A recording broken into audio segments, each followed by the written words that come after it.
All right, good evening, everybody. It is Sunday night, so welcome back to Walks on Wall Street.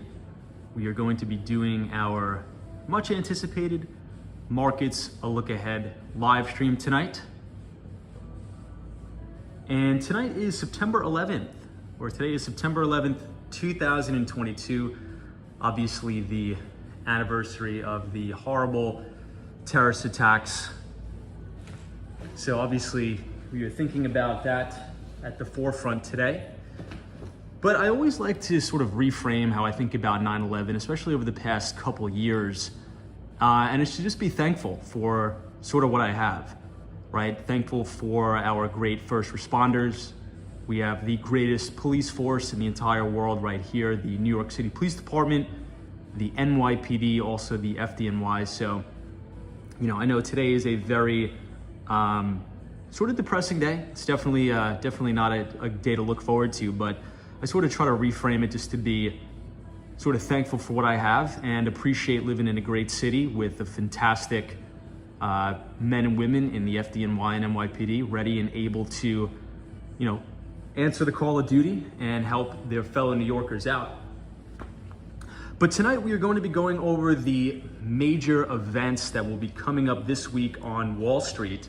We will also be going over a very interesting interview that I came across this particular weekend with Stanley Druckenmiller. So you guys know, anytime I come across an interview that I think you guys would find great interest in, I want to share it with you guys. So before I forget that Nightbot command, if you just type !Stan, S-T-A-N in the chat, the Nightbot will drop the link to the Stanley Druckenmiller interview. And I think it's a very, very well thought out interview because Stanley Druckenmiller covers two main things, right? Mainly the talk is about inflation, but I also really want you guys to keep in mind and think back to what we review on the streams all the time is about how to forecast financial markets, right? Do we look at leading indicators? Do we look at coincident indicators? Or do we look at lagging indicators? I think one of the other interesting things about the interview is he talks about the potential manipulation of the bond market over the years, which we talk about all the time on this stream.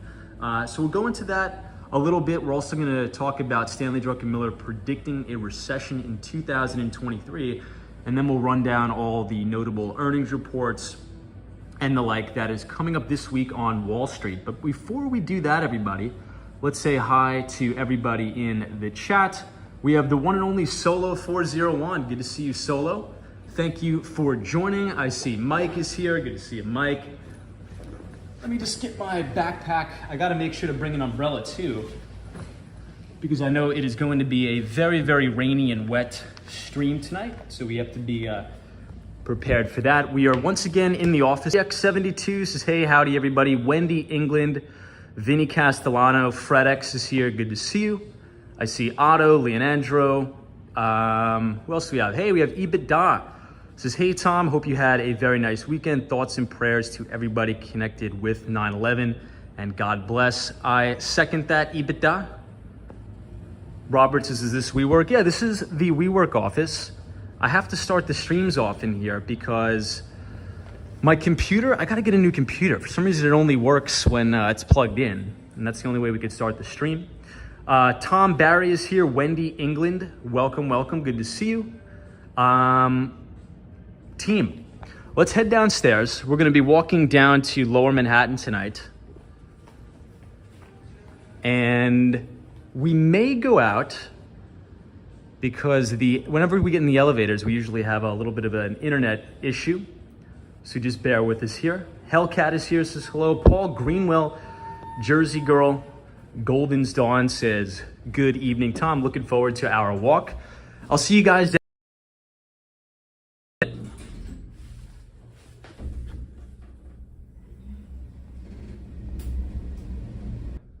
Lobby.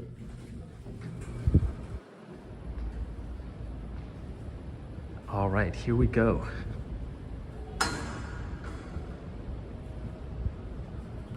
I think it's already starting to rain. Diego's here, FredX, Sally's here. Good to see you, Sally. Welcome, everybody. So here we are. We made it outside. This is 6th Avenue and West 57th Street. Harry Connor says, did you cover what happened last night? What happened last night? Oh, I think the phone died when we were streaming last night. So here we are at 57th Street, everybody. Billionaires Row. We are overlooking the beautiful Central Park Tower here, as well as 220 Central Park South. Tonight we are going to be walking downtown to Lower Manhattan. Hopefully we will be able to see the 9/11 Memorial floodlights tonight. But I'd really advise everybody to check out that Stanley Druckenmiller interview. I think you guys are going to find a lot of value there specifically. And one of the things I quite enjoyed about the interview was, as Stanley Druckenmiller was talking about, I think we got to get the umbrella out. Let me see. There we go. All right. I think I have to wipe the camera lens here. Wendy England says, hey Tom, did you post it in the Discord? So I didn't yet get a chance to post the Stanley Druckenmiller interview in the Discord. However, if you do type !Stan, S-T-A-N, in the chat, you will be able to check out that interview. I think I gotta wipe the camera lens. Give me 2 seconds here.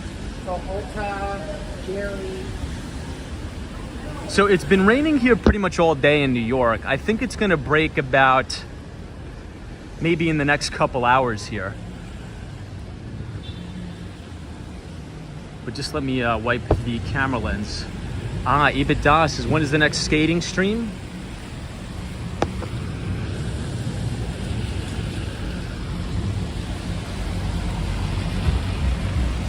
Now, Ibita, I'm not too sure, to be honest, when the next skating stream is going to be.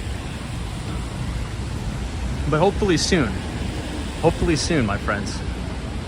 So one of the interesting things that Stanley Druckenmiller was talking about is a lot of the false signals that the bond market has been giving ever since a lot of this central bank involvement and central bank intervention, which we've been talking about quite often on these streams.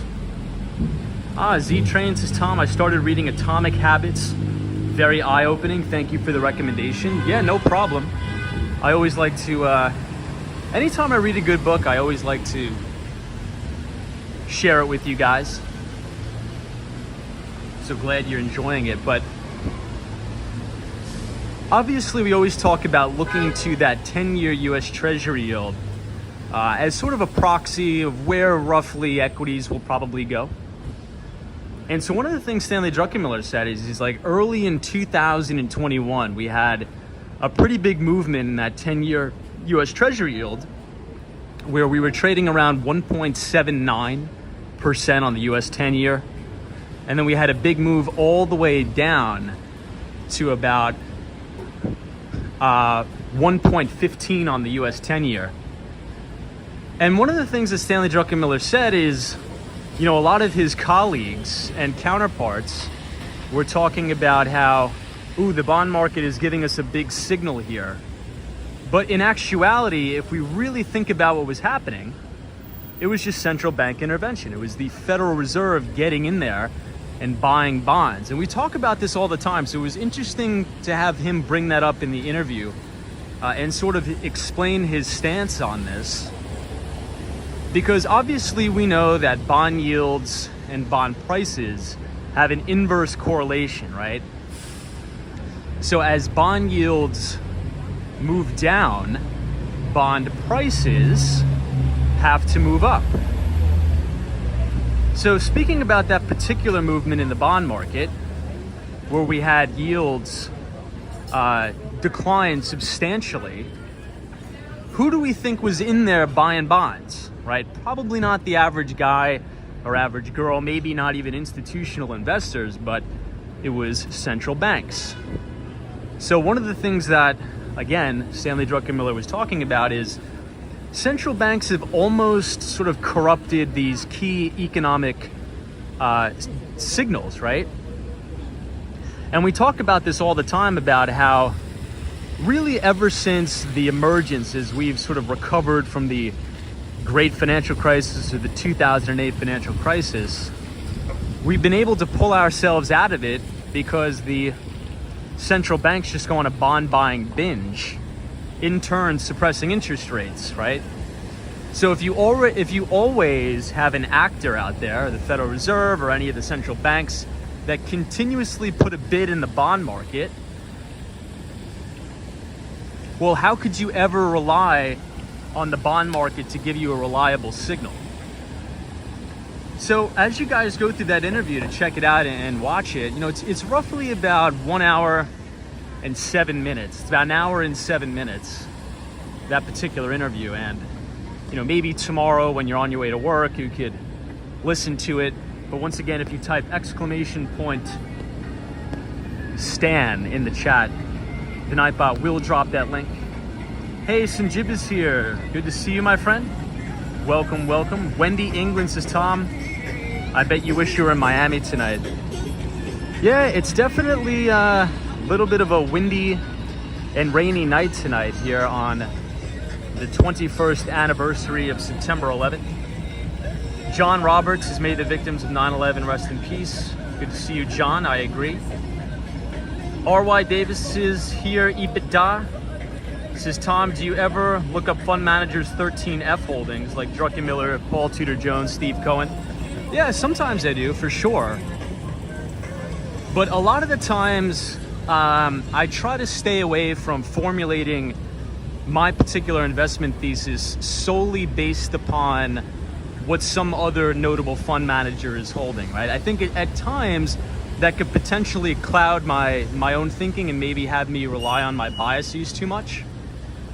So you'll always see these particular interviews, you'll always see, especially posts on like message boards online that says, oh, Michael Burry is buying this stock. That means we all have to buy it, right? And I think that if you rely on those factors too much,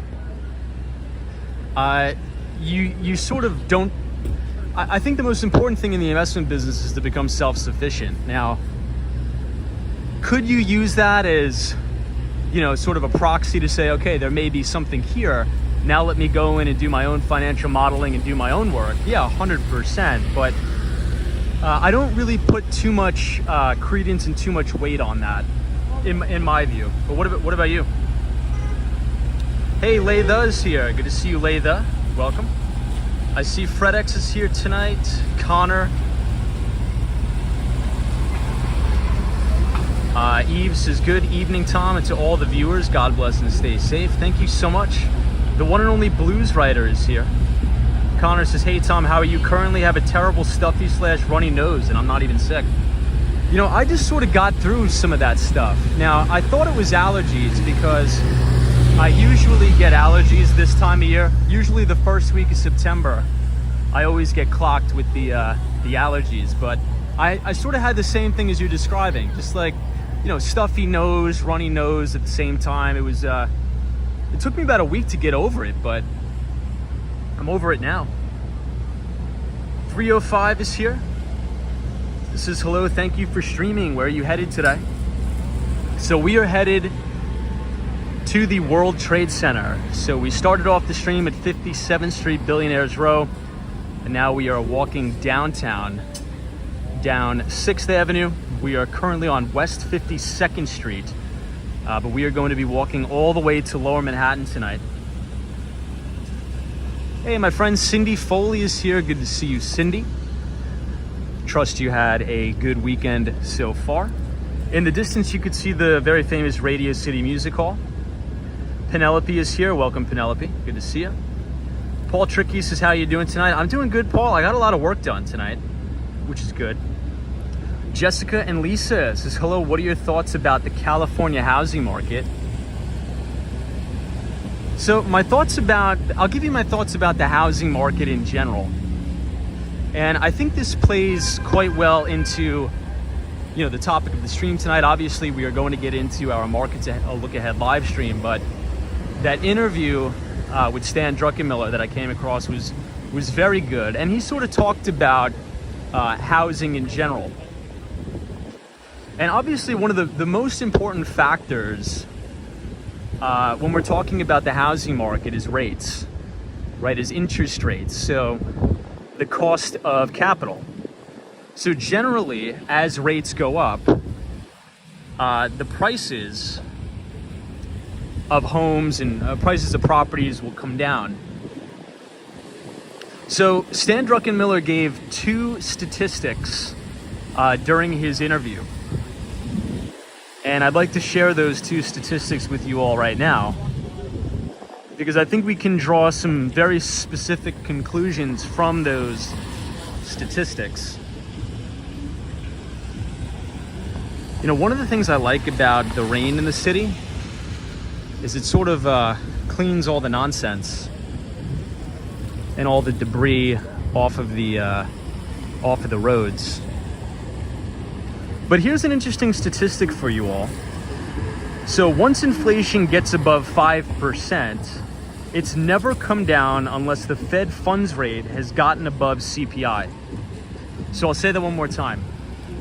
Once inflation, so if we look back throughout history, the moment inflation goes above 5%, inflation has never come down unless the Fed funds rate has gotten above CPI. So let's put some context to that quote for you all.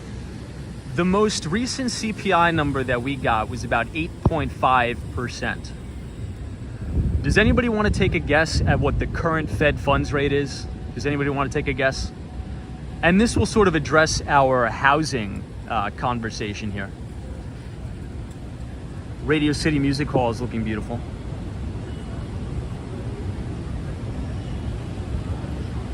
John Roberts is here. Good to see you, John. Welcome.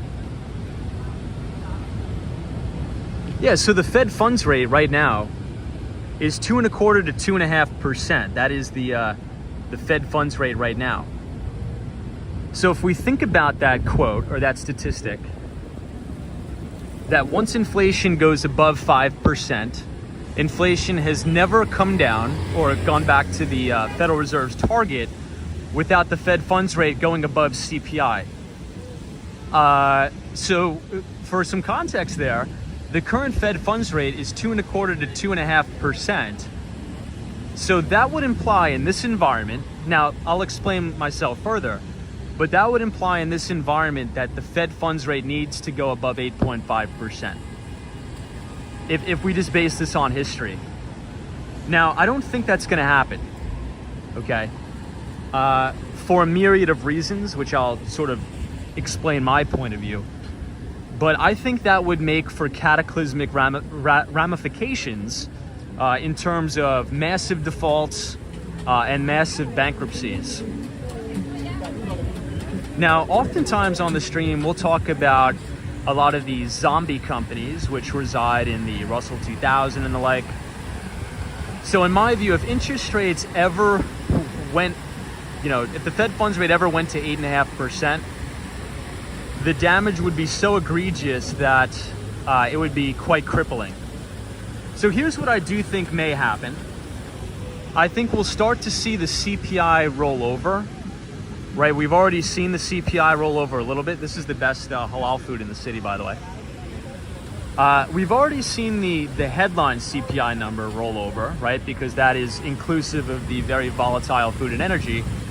But what we haven't really seen come down too much is the core CPI, which is exclusive of that very volatile food and energy. So I think we can guarantee that in September or September 21st at the next FOMC meeting, we are going to see the Federal Reserve raise interest rates by another 75 basis points. So the way that it relates to housing, even though when the Fed raises interest rates, it doesn't technically mean that mortgage rates automatically go up.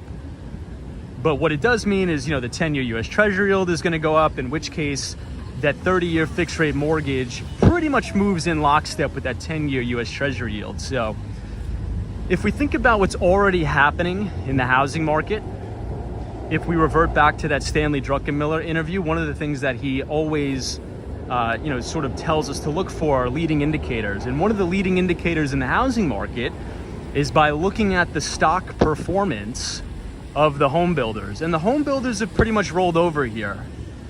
And that has actually showed up in a lot of the economic data in terms of housing sales and existing home sales and new home sales and housing starts. So I think you're going to see a decline across the board. Now, a decline doesn't mean a crash, right? I don't think you're going to see the unbelievable and overwhelming declines that we saw during the great financial crisis. But I think gone are the days where you have people bidding up housing prices and, offering $100,000 over asking. I think you're going to see that cool. And I also think the markets that were really bid up during COVID are going to come down materially. So that's sort of what I think. And that's sort of one of the ways we could think about it all together. Hey, I see Michelle K is here. Good to see you, Michelle K. Welcome, welcome. Lemonade says, wow, rainy evening. War Walker says, I think the rain represents this sad day in history. Yeah, it is can you guys believe it's been 21 years now? That I can't believe. 21 years since September 11th. Really almost unbelievable if we really think about it.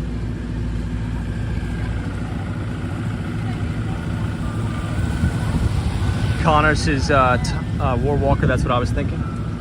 John Roberts, sounds good. Tom Conway is here, good to see you.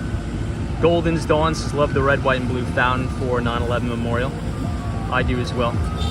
R.Y. Davis says, Tom, my first mortgage during the last high interest rate days was 13%. We were able to refinance about a year to 9%. Yeah, well, I mean, home buying activity will always happen. I think it'll just sort of suppress a little bit. Hey, GN Workstation, thank you so much for the $5 donation. GN Workstation says, hey Tom, in 2008, peak inflation reached 5.6%, followed by 2% deflation in 2009. And I believe the Fed funds rate was close to 0 in 2008, but I'm not 100% sure. GN Workstation, thank you so much for that. I think I have to wipe the camera again. Hold on one second.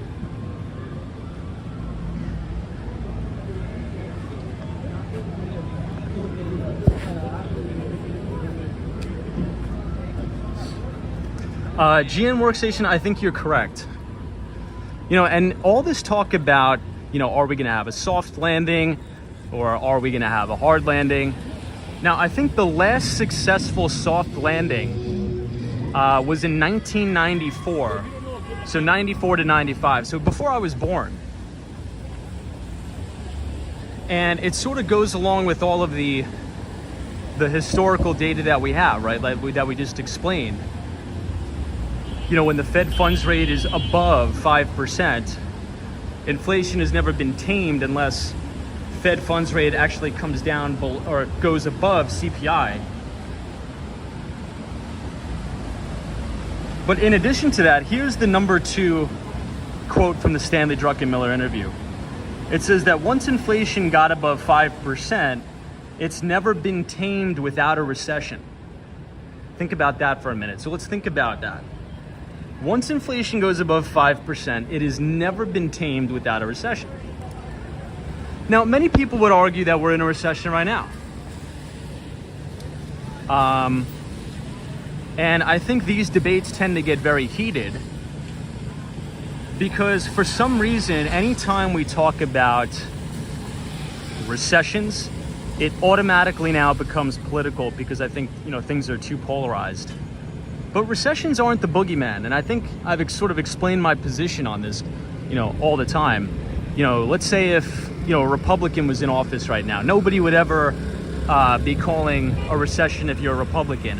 And now that the Democrats are in office, nobody's ever going to call a recession because a Democrat is in office. I don't think that really does anybody any good. I think you guys know my stance on that. But at the end of the day, a recession isn't this like boogeyman, horrible, terrible thing. For anybody who's well studied or well read on the economy or economics in general, know that recessions are necessary for long-term sustained economic growth, because one of the things recessions do is filter out a lot of the unprofitable companies, the junk, I would say, right? Wow, everybody, check this out. It is so foggy and so rainy. You're supposed to be able to see the One Vanderbilt building right here, but it's totally immersed in fog. You can't see anything. Hey, Dusty Cole, the one and only. So what's up, everybody? Tom, how you doing, buddy? I'm doing good, man. Today was a good day. Today was a good day. I got a lot of work done. I got a lot of reading done. Yeah, Wendy England says end the SPACs. Yeah, so it's sort of like, you know, when you get a big flood, right? Or even when you get a big rainstorm. It's terrible that we're walking around in the rain right now because it's very uncomfortable. My shoes are getting wet. But when we wake up tomorrow, the city's going to be clean, everything's going to be washed away, and it's going to be a brand new open slate. But if there's never any bad days, if there's never any rain, you're just going to have all the junk pile up. And that's sort of how I think about the economy. And that's why I've been very, very against this sort of managed market that we've had since the lows of 2008. And Stan Druckenmiller explains this very, very well. And talks about just how the Federal Reserve tends to manage the market, right? By buying bonds, going on a bond buying binge, thus suppressing rates and the like.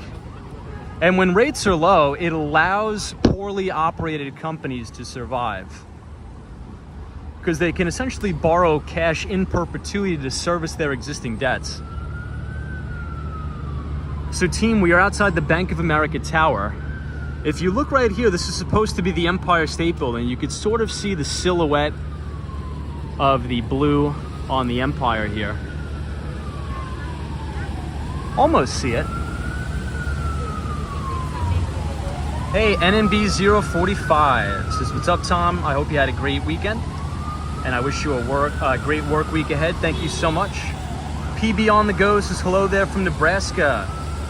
Seen many fabulous tributes to New York City. Love you all. Thank you so much. I appreciate that. Rocky says Yankees or Mets. I'm gonna go with Yankees. I'm gonna go with the Yankees. Dan says, Tom, did you buy the mooncake today? No, I didn't. So Dan, I was in the office pretty much all day today working. I didn't even have time. I was at 57th Street almost all day. Hey, Ren 10 says, powerful quote, Tom. When rates are low quality company, it allows low quality companies to survive. Yeah. So I would want to rephrase that a little bit, but I think that quote is correct. When rates are kept low in perpetuity, it allows for poor quality and badly operated companies to survive. You know, I always like to think back to our stream. I think this was about 3 months ago now, talking about zombie companies, right? Specifically as it relates to the Russell, like Russell 2000 has a lot of these zombie-like companies. Let me try to...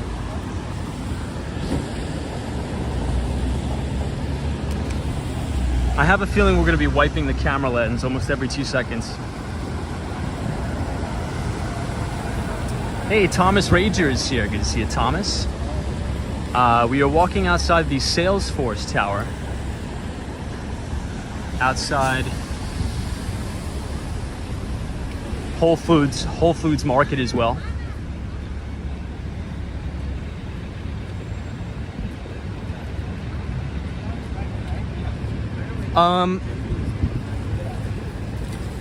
So back to the zombie company conversation. When rates are suppressed, they're artificially suppressed, it will allow unprofitable companies to borrow money in perpetuity to then service their existing debts. And we saw this with a lot of those companies like Peloton and all these, other very high beta SaaS companies. And what that also does is it changes the valuation metrics on Wall Street. So for example, if we're in an environment where interest rates are near zero, now we're not in that environment anymore, but if we're in an environment where interest rates are near zero, if you're a private equity firm, trying to make investments or something like that, or even in venture capital, why would you tell your businesses to focus on profitability? You would tell your businesses to focus on all top line revenue growth. And that's exactly what we've seen over the past couple of years, is everything was all about growing top line.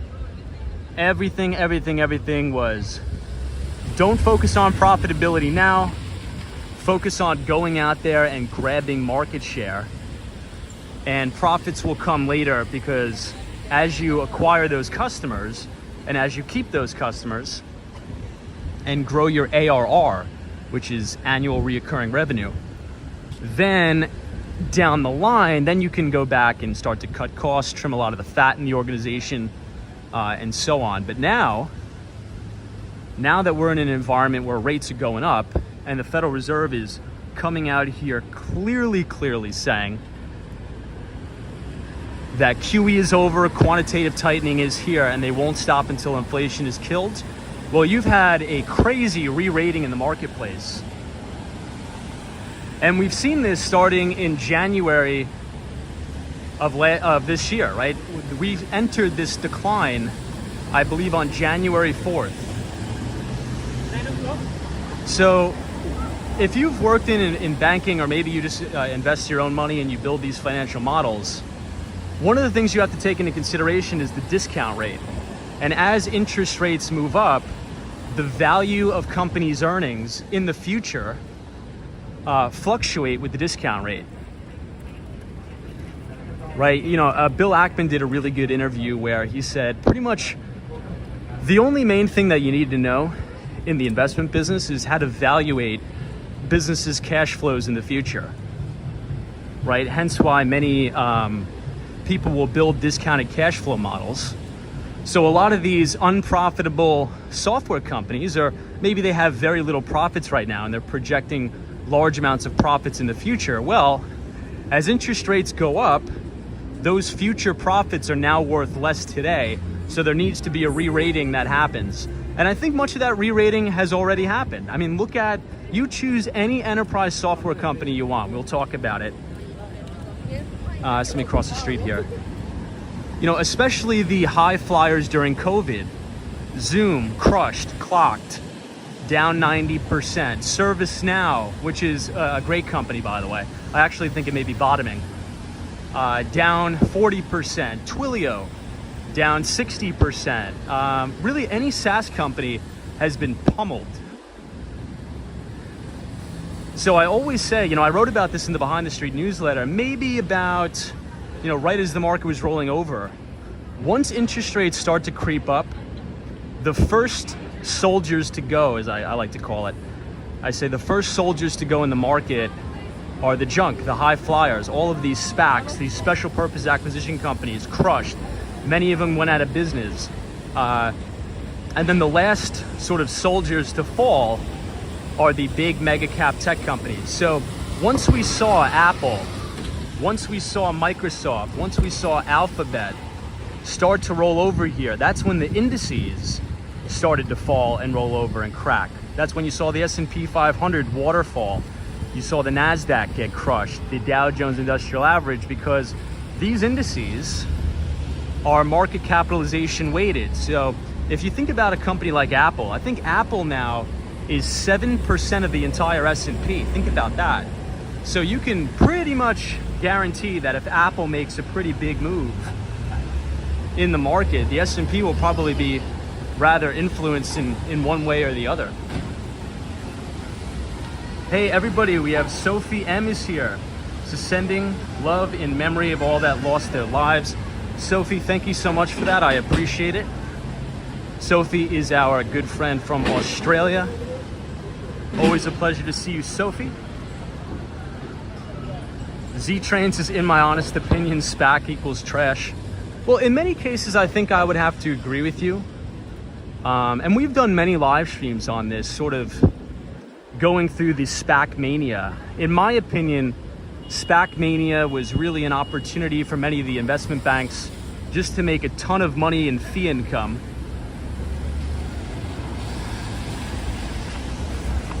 Hey, Kim Grant is here. Good to see you, Kim. Welcome. Lees is here. Says, Tom, your opinion on the payment processors, Visa, MasterCard, American Express, to recently announce they will categorize firearm ammo-related purchases to flag accounts. I don't really have any opinion on that. I try to stay away from the political aspects of things. What I will comment on is, you know, Bill Ackman came on CNBC and started ripping a lot of these payment processors a new one, which I thought was duly noted, especially the payment processors that are refusing to cut ties with these pornographic websites. Oh, we're definitely getting away from this.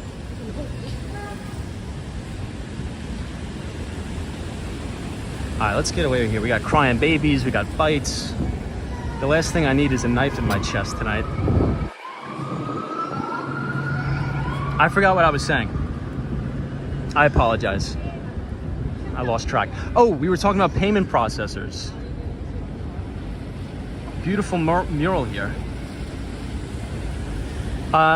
So with the payment processors, Bill Ackman, and you know, Bill Ackman is known to be, you know, an activist investor. I like Bill Ackman a lot. I know there's a lot of people in the chat that have, you know, different opinions, which I totally respect. I get it, but you know, I tend to, I think Bill Ackman has good intentions. So the only thing I could really say about the payment processors is that they're very coin operated, obviously. But a lot of these pornographic websites, you know, if you sort of follow their money trail, they do a lot of money laundering, human trafficking, which is something I do not want to support. So I believe American Express did the right thing with pulling the business. I don't think Visa has done so yet. So I will be not using any Visa products.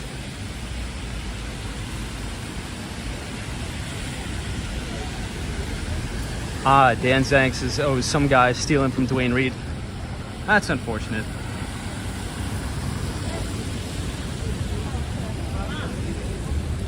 Yeah, GN Workstation says, I don't trust Bill Ackman. He's a shrewd operator. I'll give him that. Yeah, I mean, look, I think any of the activist investors on Wall Street, you know, Carl Icahn and Bill Ackman, they could tend to be some controversial figures, but hey, Ibrahim Azam is here. Hey, Ibrahim. Good to see you, my friend. Hopefully you're well in California. Yeah, Brad's brains says Tom always loses track whenever he sees a rat, roach, or a Tesla. That's true. That is true. Hey, Sadiq is here. Good to see you, Sadiq. He says, hey, Tom, I see Abdullah here. Good to see you, Abdullah. Happy Sunday night to you. So now we are at 34th Street, Herald Square, my friends. We are outside of the very iconic and famous Macy's. But we are going to be pushing on and progressing down towards Lower Manhattan tonight. We'll probably be ending the live stream all the way down by the World Trade Center. Hey, Paulette says, Tom, how come I don't get any notifications? Was just scrolling through and I saw your channel. Thank you for showing us Manhattan and the beautiful talks. So I believe what you have to do is if you click the subscribe button, which I believe all of you that are commenting are subscribed, you need to click the notification bell and turn on all notifications, or else I think it'll only serve the notifications roughly, I think like 40% of the time. So if you want to be notified when we go live, I believe you just have to hit the subscribe button and then make sure all notifications are turned on. Hey, my friend Laytha is here. Good to see you, Laytha. I trust you had a phenomenal weekend. Rex A says, hey Tom, hope you're doing well tonight. I'm doing well, Rex. I'm doing well. We're doing our Markets a Look Ahead live stream tonight, but we also spent a good 40 minutes talking about a very good interview that came out, I think about 3 months ago with Stanley Druckenmiller. Once again, if you guys want to listen to that interview, it's roughly an hour and 7 minutes long. I would highly, highly recommend it. You know, another thing that Stanley Druckenmiller talks about, and we talk about it all the time too on the streams, as we're building a solid investing thesis that you could replicate. You know, what are the definitions of a leading indicator, a lagging indicator, a coincident indicator? You know, he does a really good job at breaking that down for us, so definitely check that out. But tomorrow we have some big tech. Am I allowed to say that? Am I allowed to call Oracle a big tech company? Some of you would get upset. Anyway, Oracle is reporting earnings tomorrow. So on our live stream tomorrow, we will probably be doing a deep dive into Oracle's earnings report. The number one thing I like to look for, really when Amazon, when Alphabet, Microsoft, and Oracle are reporting, one of the main criteria that I always like to look for is that cloud business. So we will be doing some investigation into that as well. Laytha says Oracle is huge, definitely big tech. Yeah, and as we've been talking about, you know, over the past couple weeks, a lot of the notable cybersecurity companies have been reporting earnings, right? We did a deep dive into Palo Alto Networks. We did a deep dive into Okta, which is one of the IAM providers, the identity and access management providers. We talked about Zscaler a little bit with their Zero Trust platform. Oh, let me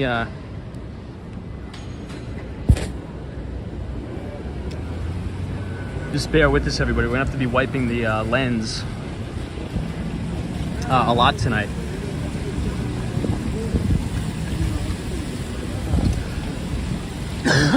Excuse me.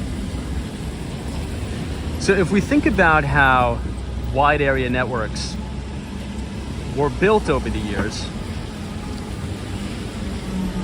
and how you secure those networks, back in the day, as I like to call it, a very data center centric world, where if you were a big company and you wanted your employees to access your applications, a lot of your applications would be hosted on-prem, hosted in the data center, right? So in order to secure that network, and these were called traditional hub and spoke networks, right?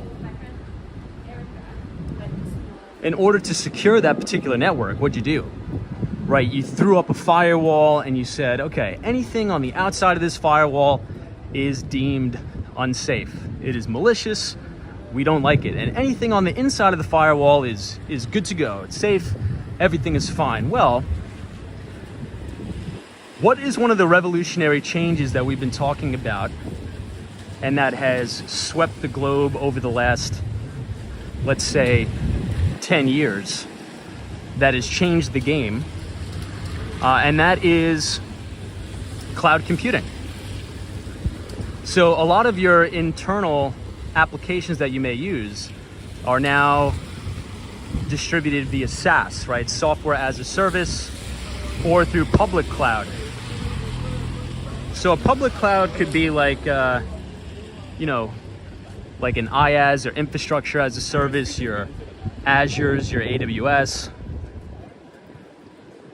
And now that everybody's working remotely and workforces are rather decentralized, it's not enough just to throw up a firewall. You would need to extend the network to your employees. Previously, it was mostly via a VPN, right? Virtual private network, to extend that network to your employees.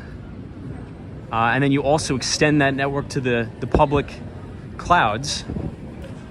So cybersecurity has to fundamentally change. And I think one of the ways that has changed is by a new form of cybersecurity called zero trust. So zero trust, instead of verifying once and then giving access to the network, zero trust will in turn just grant access to your employees application to application. So every single step of the process, let me clean my lens again.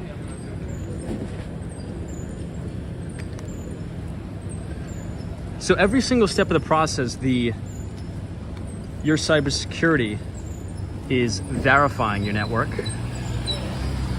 And some of the top zero trust providers is like a Zscaler, but I think the clearest leader is Palo Alto Networks, as we've talked about.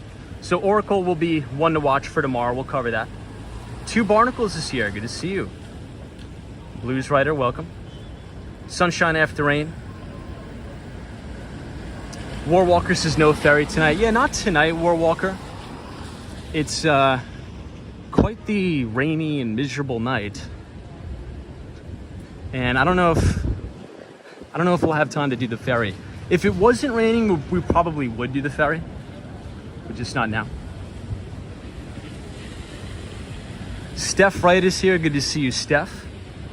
Trust you're well. Hopefully you had a fantastic weekend.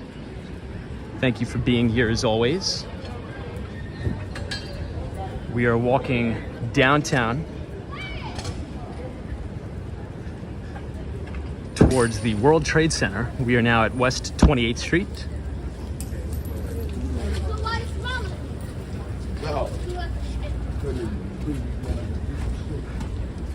Dan Zhang, thank you so much.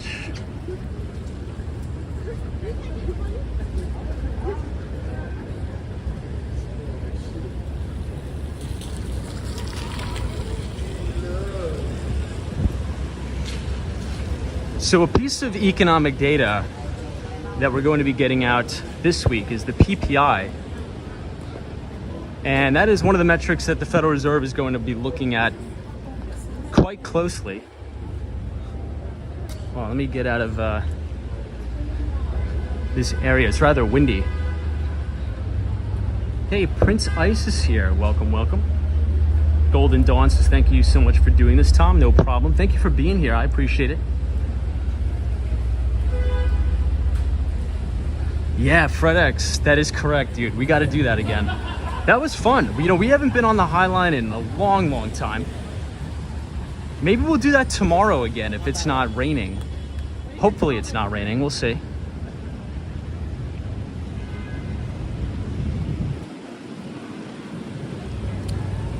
But now we are walking past the Smith. As you can see, nobody's eating outside. Everybody's inside.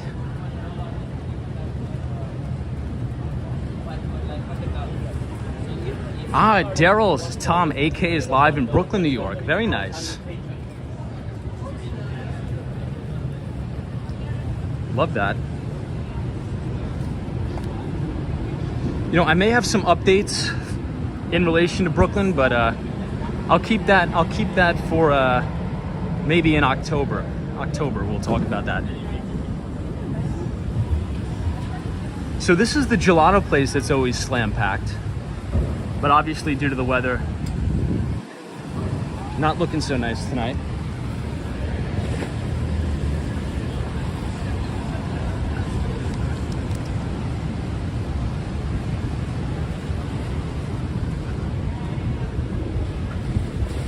Zach Drew is here. Austin City Limits. Photos from around New York. Good to see you. Welcome, welcome. The rain is really starting to pick up here, guys. It is nasty out. Hey, Omar says hello from Sierra Leone. Thank you so much. Jade says go to One World Trade Center. Yeah, we're on our way. We're definitely on our way there.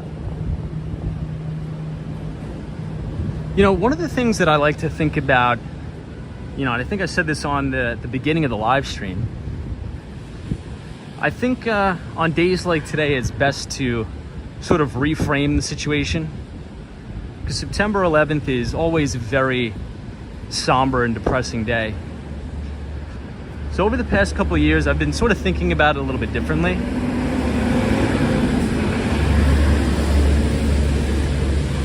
And it's really just, to me, I sort of take it as a day of appreciation, right? You know, especially living in New York City, we have the best fire department in the world, FDNY. We have the best police department with the NYPD, the best medical services, the EMS, EMTs, things like that. So I think on days like today, it's comforting to know that we have such a good civil service out there, people willing to, you know, do good things to help out their fellow New Yorkers. And I think that's the most American thing there is, right? So 9/11 for me always gets me in a good mood to be optimistic for the future. Because America is the greatest country on earth, without a doubt, undeniable. And no matter what is thrown at us, we always seem to overcome it, right? No matter how many mistakes we make or anything. I think the American way of life, the American people, no matter where you come from originally, if you come here and you work hard, the unique thing about America is that you are allowed property ownership and you're allowed the equal opportunity to do whatever you want.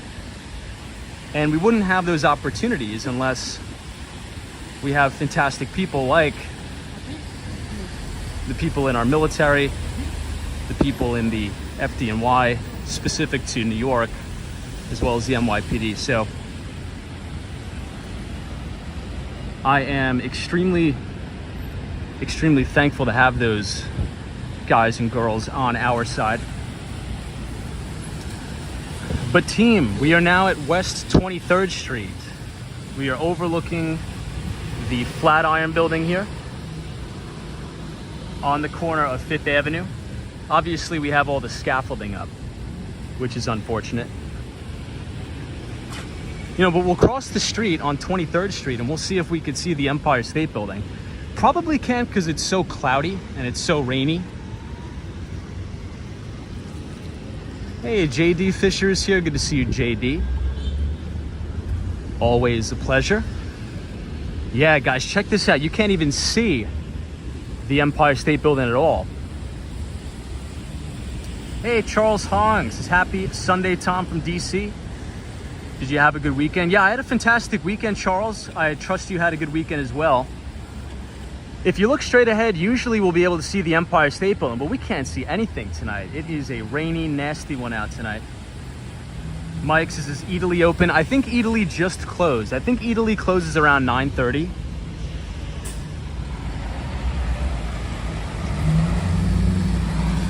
Anthony, good to see you. Welcome.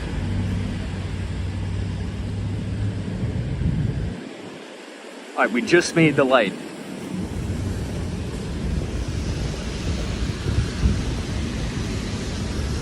Check out this sculpture here.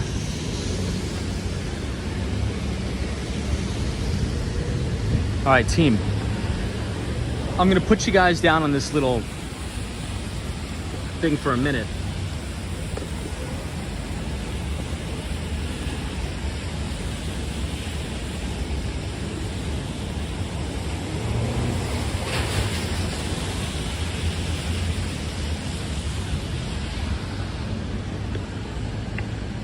So as you guys know, I've been wearing my glasses over the past couple weeks. And if you see the camera lens getting wet, it's the exact thing on my glasses. So I have to make sure I gotta get like windshield wipers for my glasses.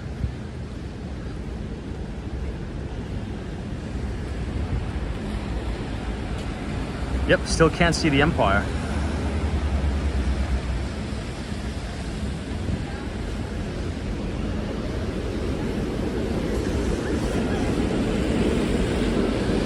So we'll quickly review the two pieces of data that Stanley Druckenmiller gave us that I think is going to be quite helpful. So once inflation gets above 5%, it's never come down unless the Fed funds rate has gotten above the CPI. And for some perspective there, everybody, the CPI is 8.5% and the Fed funds rate is at 2.25 to 2.5%. Yeah, Mike Skate TV is like, yeah, I could relate to wearing glasses. Yeah, I mean, usually during the summer, I take out my contacts and I wear the glasses because the sweat gets in my eyes and then my contacts move around. It's a big mess. But if we think about that, what that means, if we follow history, that means the Fed funds rate is going to have to go to over 8.5%. And that's just not going to happen. I doubt that's going to happen. One of the things that we've been prepping on the stream is, you know, let's take a look to times throughout history where interest rates had to be extremely elevated to kill inflation. Obviously, you guys know that like the back of your hand now. The 1980s with Paul Volcker, jacking interest rates to 20%. And when that happened, unemployment went to 10%. Now, think about the debt that we have, right? We're essentially, the economy is predicated off of debt acquisition in perpetuity, right? So it's almost, you could technically say, a Ponzi scheme, right? I tend not to get that. I don't try not to be too negative. Every time I catch myself being too negative, I have to reel it back in here. I don't want to sound like Peter Schiff or something, but if you think about it, this new experiment of modern monetary theory, quantitative easing, debt acquisition, it's almost as if the debt stops, the whole thing implodes. And we've been seeing a little bit of those taper tantrums there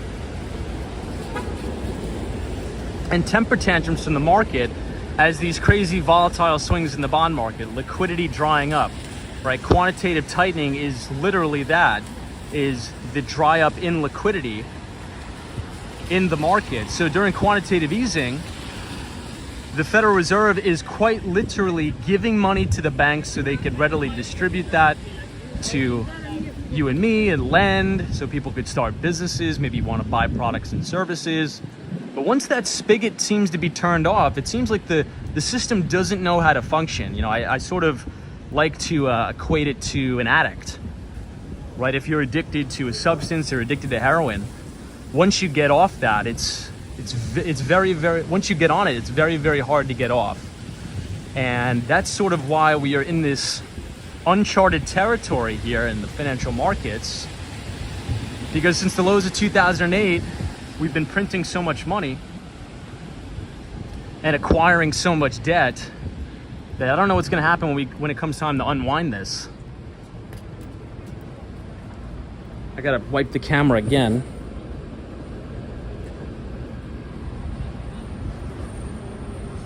Hey, MN is here. It says, hello, Tom, and Walks on Wall Street. Good to see you. Welcome, MN. GX72 says exactly.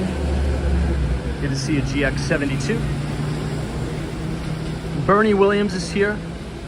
Welcome, welcome. Always a pleasure to have you, Bernie. Dolly Girl Twins. Dolly Girl Twins says, wish this was a 9/11 remembrance stream tonight. Yes, I mean, I don't know if I could talk about it for 2 hours, Dolly Girl Twins. I sort of, said my piece about it. But we are going to be walking down to the One World Trade Center. But, I just can't talk about 9/11 for 2 hours. Especially, I have personal family connections to it. Doesn't necessarily bring back the best memories for me.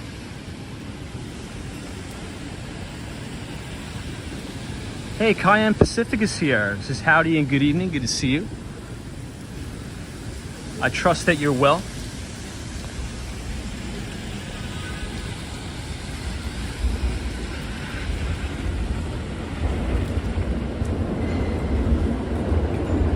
Mike says, we've been put to sleep with low rates for years. Only after the wealthy to buy up all the assets, always the same cycle. So that's actually an interesting point. It's actually a very interesting point.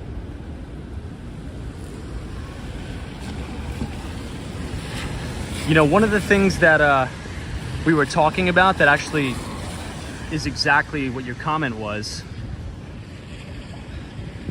is who has access to all this liquidity, right? It's really the sophisticated investors. So it's almost unfortunate, because if we think about who has access to the liquidity, during these situations, it tends to be sophisticated investors, right? You know, I like to, you know, if you've ever tried to get a mortgage or something like that, it's very difficult in general terms, generally speaking, right? But the capital allocators out there, like the private equity, venture capital, they are able to have more of a land grab of this liquidity that's sloshing around out there. And many people in general would say, you know, these policies of artificially suppressed rates, yeah, it may keep employment or unemployment at all-time record lows, but it sort of rigs the game in favor of the accredited investors, the 1%, whatever you want to call them, right? So I think we're walking a little bit of a fine line here, because in the interview with the, I believe it was Bill Ackman, he said there was about a 97% correlation with the expansion of the Fed balance sheet and equity prices and asset prices in general. So if we think about who owns those particular assets, or who owns the lion's share of assets, it's not the average individual investor, it's the institutional investors, it's the top 1%. So many people would argue, and I mean, all the data points to it, is that quantitative easing and QE only exacerbates the wealth gap in America and does really nothing to put it at ease or kill it off.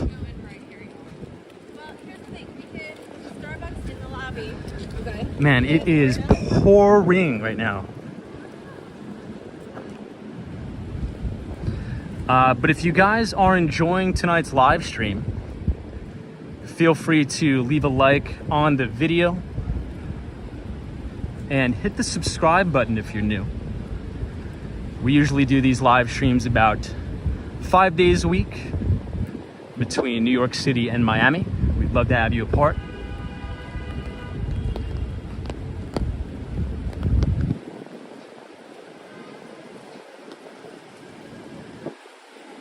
So now we are approaching Union Square, 14th Street, outside of the very notable Whole Foods. Hey, Hal T16 is here. Good to see you. Blues Riders. It's Tom. I hope you brought an extra pair of socks. We did. No, we actually didn't. Just kidding. I would have liked to.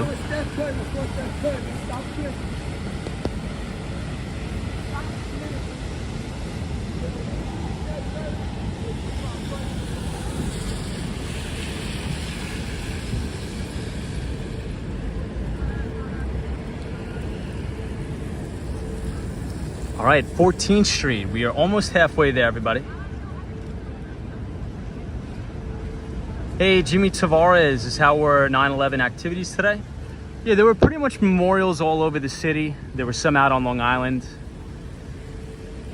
They always have a lot of nice stuff every year. We are headed to One World Trade Center now. Hopefully the very famous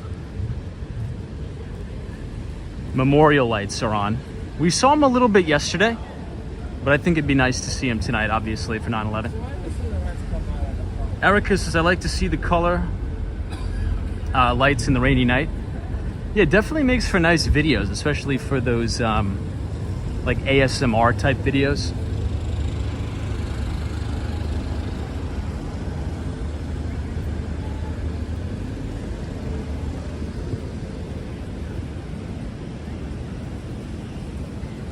So I have a little bit of an update for everybody in the chat. So today I spent the majority of my day reading that book I was telling you about yesterday, The History of the Future. And it was the story about how Oculus came about and how ultimately Facebook at the time, obviously now they're known as Meta, acquired Oculus for almost $3 billion. And it's just such an unbelievable story. And it's a very inspiring story too. Now, obviously the book is a little bit technical, but it gives you the full scoop about, and it also gives you a history of this sort of space in general. So, you know, the video gaming space going back to the late 80s and early 90s, the progression of this type of technology, how it came about. So if you're interested in sort of learning about virtual reality or the future of the metaverse and things like that, I think this is probably a pretty good book to start. But also it's a book to sort of reinforce the belief that you don't necessarily have to have all these crazy credentials and be credentialed out the wazoo to, you know, be successful, right? The only thing that you need is, hold on, I gotta put something away in my backpack. The only thing that you really need is the determination to keep going and the persistence and have actually acquired skills so you can build products and services.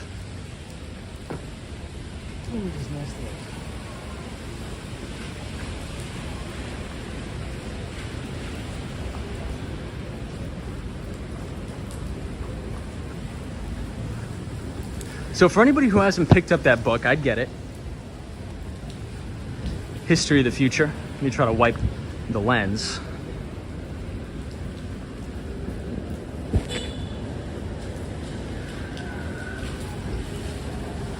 Sorry about that, everybody. It's just so nasty out. I'm getting soaked.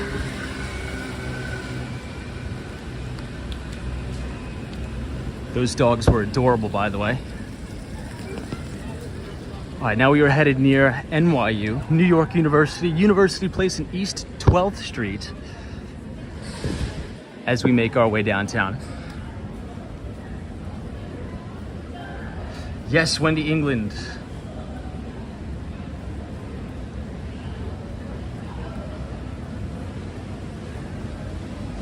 Ah, Bernie Williams is, hey, I still have the Oculus DK2. Very cool. Dusty calls like dogs drink. But the second part of the book, which I'm not to yet, but I sort of know the story, but I think it's a good refresher. But the second part of the book, for anybody that's interested in learning a little bit more about M&A, mergers and acquisitions, and sort of the thought process of how companies go about formulating a decision to purchase a particular company or a business, it is really, really well detailed. Really, really well detailed there. Mike MTL. Hilarious. So this is another one of these gelato bars. We've been having a ton of these gelato bars pop up here in the city.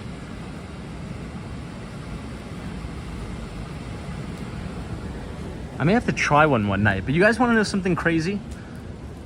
A little bit off topic. So I actually went to one of those gelato places, and for a tiny, tiny little cup of gelato, it's over $10. Can you believe that? You could walk into a grocery store and get a gallon of ice cream for like $6. And a little, like a teeny, like it's literally like 2 bites for $10. I think that's nuts. But people are packed. People are packed in there. Hey, Sonia C, thank you so much. Says, hey Tom, just tuned in. Is New York City doing anything today in memory of 9/11? Yeah, so I think earlier today in the morning they have like the families, I think in Lower Manhattan, doing the memorial services and things like that. So it's nice. They have memorials all around the city. They make it nice. And I believe also the 9/11 memorial lights are on. And hopefully we'll be able to see that tonight. Wow, Timothy McGlynn, long time no see. Timothy, how are you, my friend? I trust you're well. Welcome to this very late night, rainy stream in Manhattan. Hey, Abdul, this is good, thank you. Where are you from? New York. Good to see you, Abdul.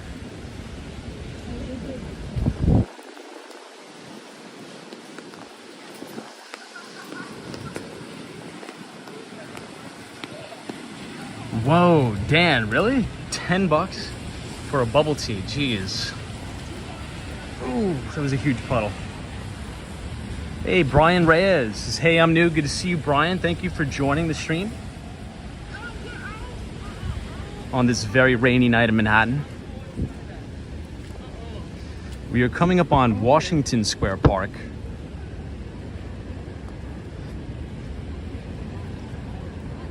And New York University.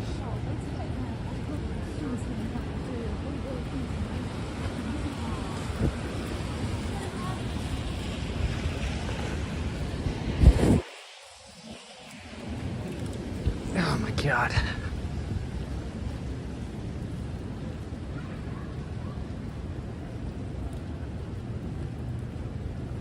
Yeah, Cayenne Pacific, that is true. Says, thank God the iPhone 13 is waterproof. Hey, Blues Riders, just swing over to Chinatown and grab a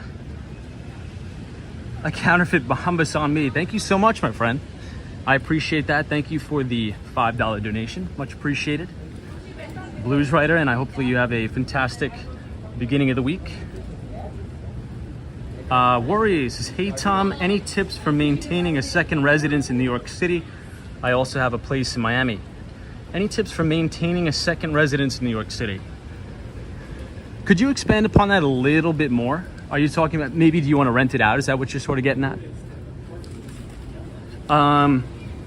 If you're sort of asking if I use a property manager, I don't. Just because my portfolio is very small.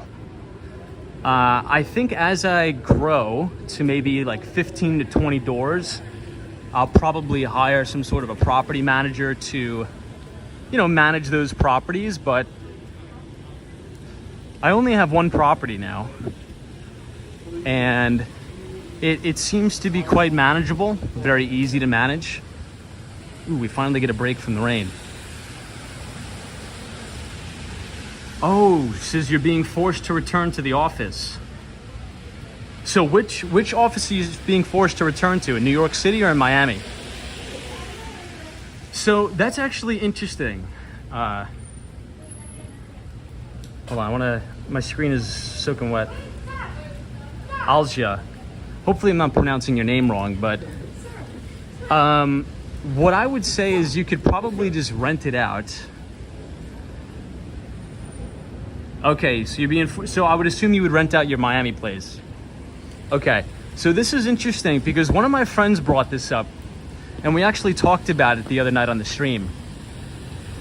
How many people, so let's talk about it again. How many people do you guys think in the chat that bought either a primary residence or a second residence during the pandemic over 200 miles away from their original office because they've expected they were probably never going to return to the office again? And now that we're seeing almost everybody, especially if you work in finance, if you work in investment banking, all of the major banks, Goldman Sachs, JP Morgan, requiring their employees to return to the office full time. So how many people do you think are in this spot where they may be forced to sell property because they bought a house 200 miles away and their boss is coming knocking on the door now and saying, hey, you got to come back to the office. And now you're in a bad spot because you're like, oh my God, I just bought this place in Denver, Colorado. I just bought this place in Miami. and now my boss is forcing me to come back to the office. I'm in a bad spot. And we decided on the stream that that was a very, very small segment of people, but I think it may be more than we're expecting. I think it may be more. Wari says that's 1,000% me. Ooh. Well, here's the good news. The good news is that this probably couldn't have happened to you at a better time. Okay, so what I would do is don't panic. Take a deep breath. Hopefully you're not over leveraged on the house. Hopefully you put a decent amount down or paid for it in cash. The good news is this. Winter is coming. And that means a lot of the snowbirds are going to start to descend on southern Florida. So you could do one of two things. Now, depending on where you are in Miami, they have very, very strict laws about short-term rentals. Very strict. In my neighborhood, I could do whatever I want. I'm not sure about your neighborhood. So what I would do is, number one, check your specific municipality and make sure that you're not going to get in trouble by doing short-term renting. And if it's not allowed, I would just rent it temporarily on like a 6-month lease to a snowbird, because those people are going to pay a premium. And then maybe here's what you could do. And I don't know if you're going to like this, but maybe you could find another job. So what are your thoughts on that? Do you think it would be feasible for you, or would you want to look for another job that is 100% remote, or do you sort of like what you do right now? Hey, Denise, New York City is here. Hey, Denise, welcome.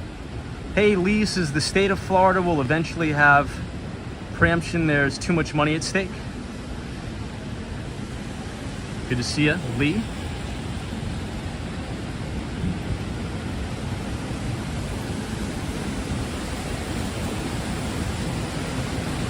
Peter Webley says layoffs in tech and finance coming. Yeah, they've already actually happened and they've hit with force. We've been covering it on the channel. I think you're right. You know, one of my good buddies that works at Google said that they are talking about reducing salaries. Hold on, I gotta wipe the camera lens again.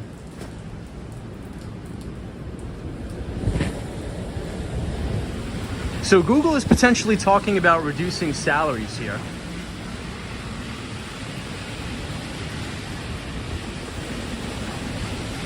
So that's something we need to watch. Hey, Z-Train is here. Wendy England, Peter Webley, Denise, Lee, Austin City Limits. Russ says, I watch every night. I really enjoy. Hey, thank you, Russ. I appreciate you. Penelope. Hey, Meryl says, Tom, my poor friend in Queens is still trying to evict her squatter thug in the court system since March of 2021. Be aware, do not rent to strangers. It's not worth the nightmare. Yeah, so that's one of the reasons why I decided not to buy in New York. So as you guys know, I wanted to buy a piece of property on Long Island, but it's just too much risk. It's too much risk. Hey, Sheev is here, says hello, good to see you.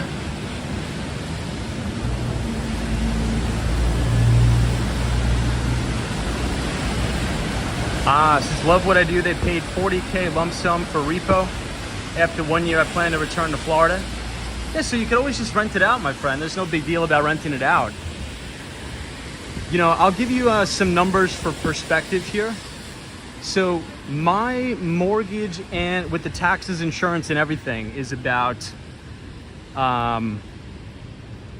just under $1,800, and that is with, you know, property taxes, the insurance, everything. And I could rent my place for like $3,900 if I wanted to rent the entire place. Love says, why are there so many people suddenly moving from California to Florida / Miami? Well, I think in a new economy, And it's always been like this. You're probably going to have a more remote or hybrid workforce. So especially if you work in finance or tech, you probably may have the opportunity to, pick to work out of the New York office, maybe work out of the Denver office. One of the big enterprise software companies that we talk about all the time on the stream, Salesforce, actually announced that you don't have to return to the office at all. You could actually work wherever you want. So I don't know, I'm still convinced that is the general area that we are going towards, is 100% decentralized workforces. But I think the banks, the traditional banks like the investment banks, are going to be a little bit slower to adopt that sort of thinking.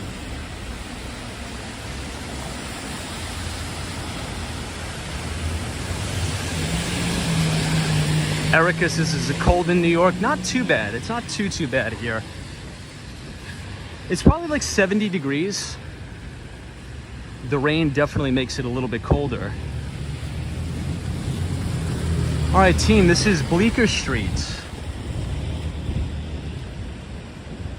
Slar 305 says the workforce is demanding remote. Yeah, I think this is an interesting trend we need to watch, everybody, because I think for two reasons, right?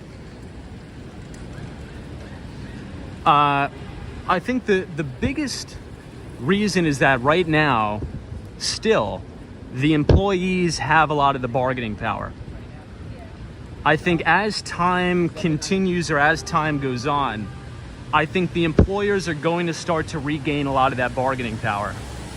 Now, the reason why employees have a lot of the bargaining power now is because the labor force participation rate is still near all-time record lows. We actually jumped up a little bit because there was about 600,000 people re-entering the workforce. And unemployment is at near all-time record lows as well. I think at about 3.7%. So if you're an employer, right now you are trying to hire from a very, very small talent pool. So if you're hiring from a very, very small talent pool, the employees have the upper hand, right? So if I'm interviewing with 5 places and I have offers from 2 of them, I could sort of pin them against each other and say, hey, I'd much rather want to work here, but I don't want to come to the office. If you allow me that flexibility to work remote, I'll come work for you. So I think companies are being forced to cave in here, but I think as we head further down this quantitative tightening cycle, I think the tables are going to start to turn here a little bit, guys. What do you think? Hey, Propa Music is here. Good to see you, my friend. Thank you.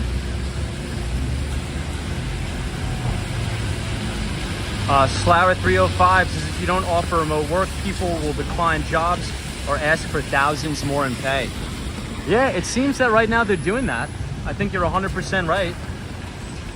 Bernie Williams says, Tom, after the lockdown, I came back to a company. After lockdown as a contractor and then became permanent. The contract I signed, my office is work from home. Very nice, my friend. Love that. So here we are on East Houston Street and Broadway. So Mike says, Tom, so many retiring boomers is also a factor. That is 100% a factor. So Mike, you bring up a really good point, man. That's a really, really good point. I think a lot of people during the pandemic, they actually decided to retire early too. So on our stream about 2 weeks ago, we were talking about a statistic out of the CDC. So that statistic goes like this. The fastest growing portion of the population right now is 85 plus. The second fastest growing portion of the population is 65 plus. So we were talking about that when it relates to potential bull thesis here for home healthcare companies and healthcare in general. But to Mike's point, I think we're gonna have a persistent labor shortage just because so many people are retiring and there's not enough young people to fill those positions. However, this could present us an opportunity where if you're willing to take on more responsibility and get aggressive here, I think you can move up the corporate ladder much faster than, you know, generations before us. If you're willing to put in the work and, you know, go above and beyond your job description. So it's a good point, Mike. It's a good point. Dan Zhang says, I think a lot of companies are also paying lots of money for the office space. If they don't get the employees back, what's the point of having the real estate? Another very good point. Another very, very good point. You know, and it seems that, you know, did anybody see the Wall Street Journal article? I think this was 2 Saturdays ago. They interviewed the CEO of Google, and he is betting big on New York City real estate. So Google has actually expanded their campus here in New York. So I think the long-term vision still between a lot of these prominent companies is that working in the office is always going to have its place. Right? Working in an office will always have its place, but I think it's just going to be a little bit more flexible. Maybe companies won't say every day you're in the office, but maybe they'll say, you know, we do our corporate meetings on Mondays and Thursdays. So everybody needs to come in on Mondays and Thursdays. I think that's more realistic. But yeah, I mean, in order to justify that expense, you got to somehow bring your people in. You know, look at JP Morgan Chase. I mean, Dan Zhang, to your point, look at JP Morgan Chase. They're building that massive building on Park Avenue. So, yeah, so that's another trend. Worry, the quiet quitting. That has been another trend. Mike Cease is my friend's company. Let their lease run out. They have no office to go to. A lot of startups seem to be doing that, Mike. So I've laid out this potential bullish thesis for co-working office spaces. So obviously we know that Adam Newman and the folks at Wework, they ran it into the ground. We get that. However, I think the pandemic could inadvertently have saved the company. Let's just say you're a startup, right? If I'm a startup right now, am I gonna sign a guys and say, hey, spot me some money for a $14,000 a month office space? Or am I gonna say, hey guys, it's $350. Go ahead and get your Wework pass. You can work from any office in the world. It's $350 a month. And if you have that pass, you can work at any Wework office you want in New York, in Silicon Valley, in Russia if you want, in Germany, in London, wherever, all over the world for $350, 24/7, 365. There's free coffee, there's free snacks. Hell, I mean, if you wanted to, if you're like a real hustler, you could probably just sleep in those Wework offices. I mean, they have those quiet rooms, just sleep on one of the beanbag chairs, and you could have prime New York City real estate, sleeping in your office for $350. You have showers, you have everything you would need. So I think there's going to be a big bull thesis for co-working spaces too.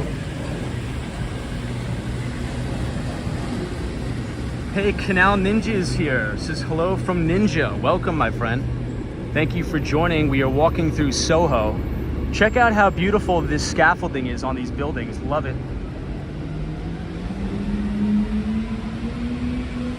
Yeah, Laytha says Soho is noisy tonight. So Laytha, there's some nights when I'm streaming, I feel like I'm almost screaming at you guys in a sense.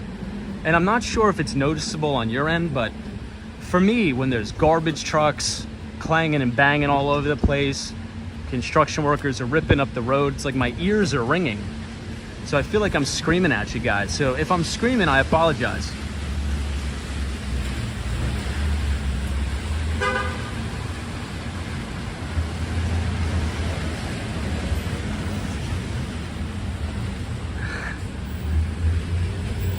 Okay, team, this is Broom Street. Hey, Gino is here.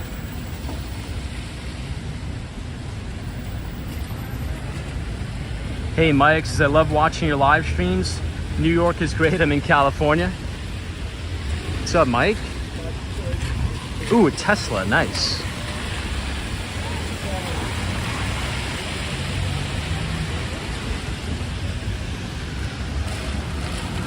Hey, Roy S is joining us. Good to see you, Roy S. Welcome. Mike says, what's Bill Gates' future plans for buying up all the farmland? So, Mike, I like your train of thought, my friend. I like your train of thought. So this has been another topic we've been talking about. I think the most precious resource in America, or the best opportunity in America over the next 20 years, is going to be who owns the most precious American fertile farmland that's near fresh bodies of water. Now, we've talked about my thesis about buying land in upstate New York near the Finger Lakes. So I think if anybody watching the stream is from central New York and you live around like Skinny Atlas in the Onondaga County, Cayuga County, up near the Finger Lakes, I would hold on to that property. I would sit tight. Now, I can't give out advice, but if I were you, if anybody is watching the live stream and you own any property near the Finger Lakes, I would sit tight. I would sit tight, my friends.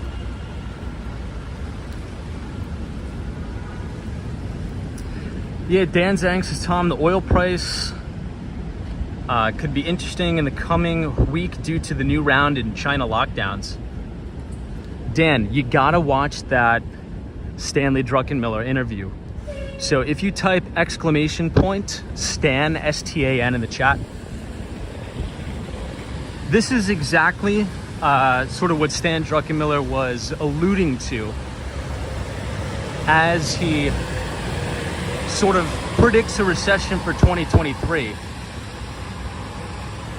He's like, on top of central banks around the world, not just the Federal Reserve, raising interest rates. Oh, look at that. I think that's a trading floor in there. Look at that. It is.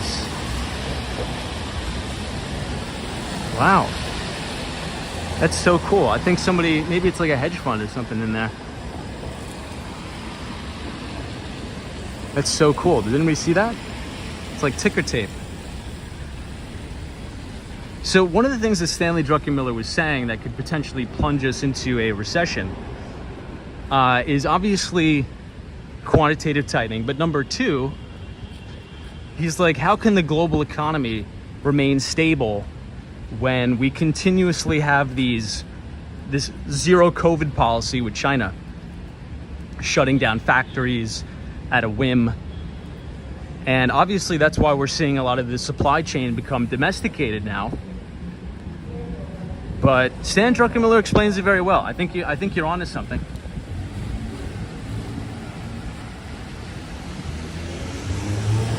Howard Street, everybody.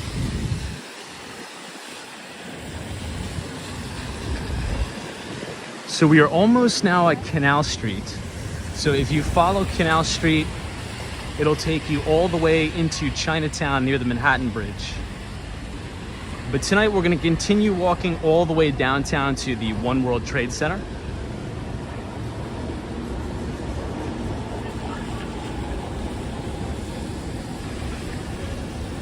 Hey, Stephen James is here. So for all of our California viewers, how are you guys holding up with the heat wave? Hopefully you guys are doing well.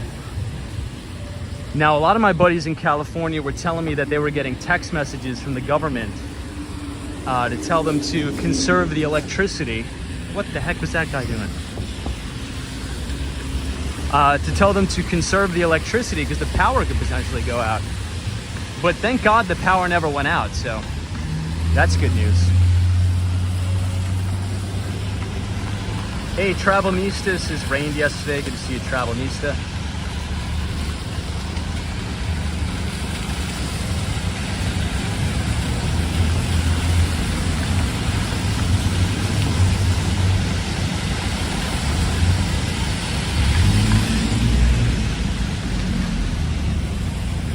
Yeah, Dan saying is like, Tom, I feel every time you go to Chinatown, it's after the bubble tea stores close. Isn't it? It seems like that. It seems like every time after the bubble tea stores close, that's when I'm there.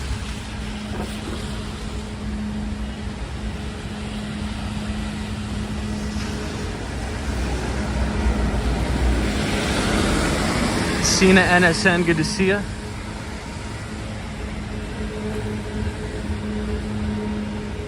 Whew. I gotta wipe the camera lens again, everybody.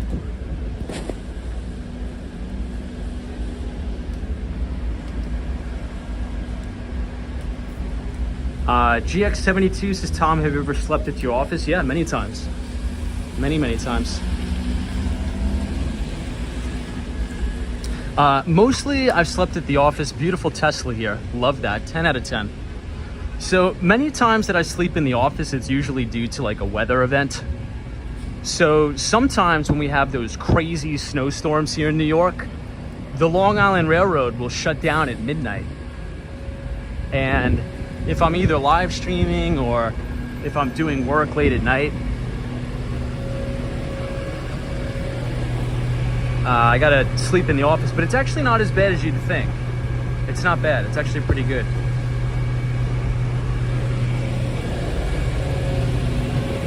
Because a lot of those WeWork offices have, again, you know, free coffee, there's a fully loaded fridge, there's blankets, there's really nice sofas, and not for nothing,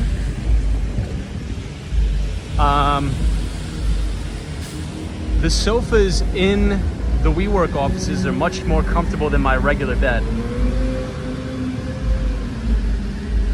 Strider 1239 says, how do you sleep in the office? Just pull two chairs together? No, there's usually like sofas and things like that that are quite nice. You know, a lot of the offices in New York City, look at this. A lot of the offices in Manhattan, I would say, are a lot different than what you would think. So when I used to work out on Long Island, the offices were those old 1970s cubicles, and they were rather nasty. But a lot of the times here in Manhattan, all of the office spaces are actually quite bizarre. It's all of this like Gen Z hipster stuff where it's actually quite nice. Not gonna lie, I actually like it. Wow, everybody, check out the architecture on these buildings. These are beautiful right here. I would not mind living in one of these beautiful lofts. Hey, we got a guy on the fire escape here. That's cool. That's actually a good shot. I wish I could actually send this to him. That's a good shot of this guy right here. 10 out of 10 on the shot right now. Hey, Gregory's like, good evening, all working late. What's up, Greg? Gregory, good to see you. Melissa says, what is WeWork exactly? So WeWork is like a co-working collaborative space. And it's really good for people who are either solopreneurs, which is like a one-man business, or a small business. So instead of spending, you know, $14,000 or more on a 36-month lease, you could spend $350 a month and you have access to a co-working space, right? So you don't necessarily have your own desk, but you do have a space where you can come and work and collaborate with all other types of people, which is actually really great. Hey, Love is here. This is a good photo right there. Good to see you, Love. Thank you for joining the live stream tonight. Katie says we crashed, yeah.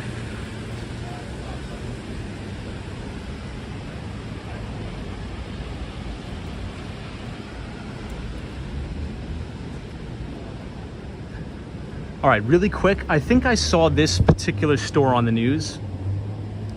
So this store here sells the scooters. I think this place was actually just robbed for everything that they had maybe 3 or 4 months ago. Now, could anybody confirm that? I think there was a pretty big heist of those electrical scooter store, of one of the electrical scooter stores here in Soho. Unfortunately, they cleaned the guy out, which is just horrible because we're just emerging from a pandemic. And the guy's an entrepreneur. He's a hardworking guy. He opened up a business, and these thieves stole everything out of his store. Now, I understand the insurance will probably cover it, but at the end of the day, it's just a pain. But did anybody see that on the news? Maybe Dan, you saw that? Photos from around New York. I remember watching it.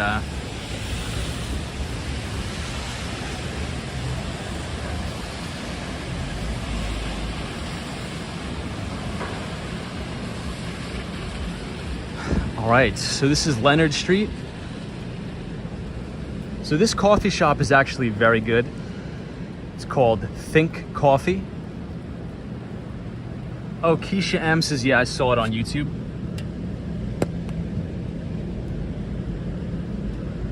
I like this coffee shop a lot. So we are almost now down at the World Trade Center.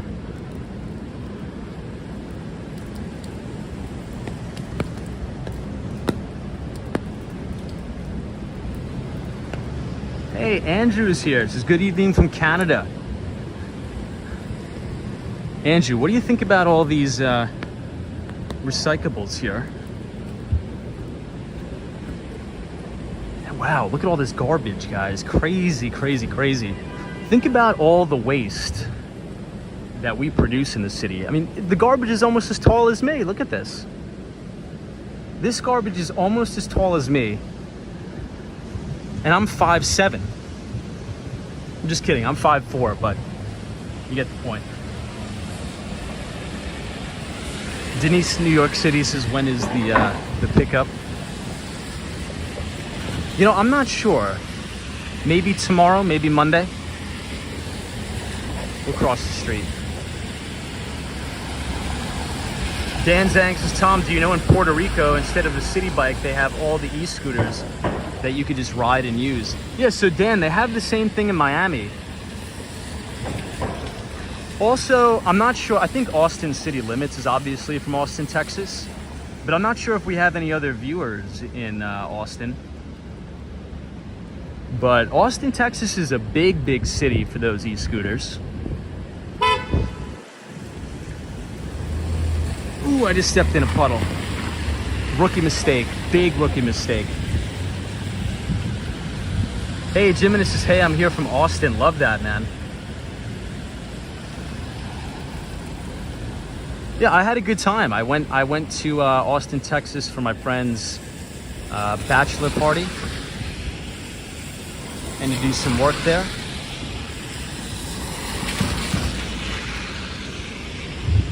It was a nice city. At night, it freaked me out a little bit because I came there at like 4 o'clock in the morning, and it wasn't the best. But during the day, it's nice.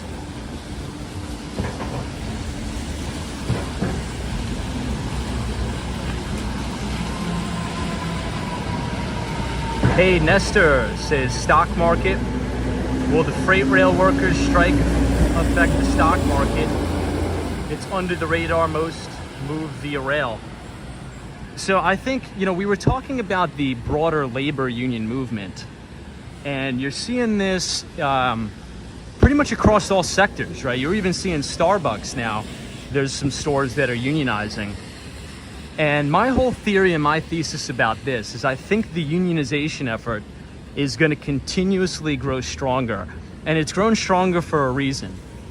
And in my opinion, and again, this is very opinionated, this is my opinion, this is Thomas Street. This is actually my favorite street in New York City, Thomas Street. I think the labor union movement has grown stronger for a very, very specific reason. And that particular reason is the growing wealth divide in the country. Now, I think we have to look to the reason why we have a growing wealth divide in the country, and I think that's mainly due to modern monetary theory and quantitative easing and the expansion of the Fed's balance sheet. Because, as we just talked about at the beginning of the live stream, there's about a 97% correlation with the trajectory of the Federal Reserve's balance sheet, which includes mortgage-backed securities and U.S. Treasuries, and the price action in the equities market, or the stock market. So ever since the lows of 2008, the Fed has been on a bond buying binge, which has sent assets to the moon. And those assets include everything from real estate to private equity to traditional equities. And if you look at the breakdown, the vast majority of people who own assets in America are the 1%. So quantitative easing does nothing to help the average American worker. It just makes rich people and sophisticated investors more wealthy. And if you want to listen to a really good interview, again, I've plugged it multiple times here on the stream. It's that Stanley Druckenmiller interview that I was talking about earlier. So if you type !Druck. So going back to what I've been saying, I think you're going to see that labor movement continue. You see Starbucks unionizing. You're seeing a lot of the Amazon workers unionizing. A lot of the freight and rail workers unionizing. So yeah, I think that could have a material impact on supply chain, especially if they strike and they don't work. How is our goods and services going to get transported one way or another? Now, do I think it'll have a long-lasting impact? Probably not. They'll probably come to some sort of compromise, but I think, to your point, it's definitely a trend to watch. I think we would be unwise to not pay attention to that trend. Hey, Valentina L says, hey Tom, I love your channel. I watch every night. Thank you so much. I appreciate it. I'm very, very glad that you're here. The one and only Andy is here from South Korea. Good to see you, Andy. How is your Monday, my friend? Bernie Williams says, hey Tom, how is it around Astor Place? That's my other office. Seems like I'm going to be sent there soon. It's not bad. It's not bad around there. Maybe tomorrow night we'll walk around there a little bit.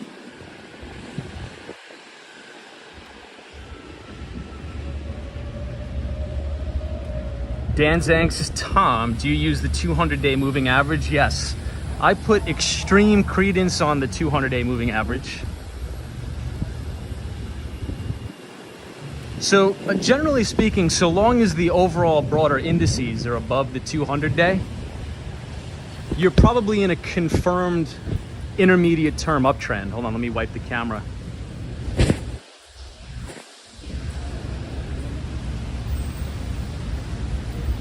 So a lot of notable investors like Stanley Druckenmiller, Paul Tudor Jones, the two main moving averages they use is the 200-day and the 50-week, which is essentially the same thing.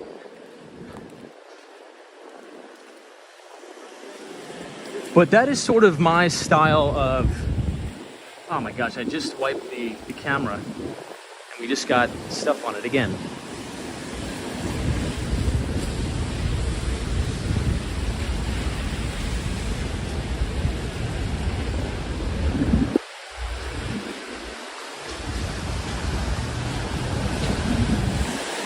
But yes, I use it a lot.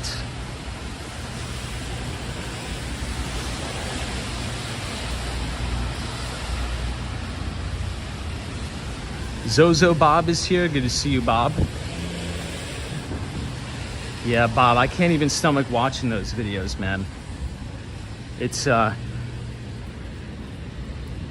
It's, yeah. Definitely can't stomach watching those.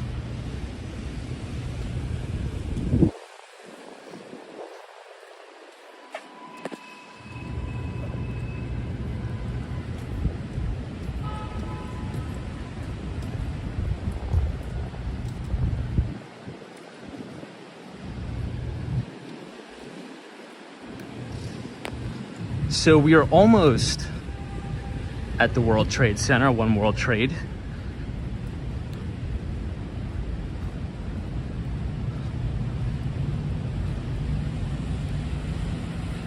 Alice says, do you think the Queen's passing will have an effect on the global market? I don't. You know, obviously it is very sad that the Queen passed away, and I send my condolences to all of our friends over there. But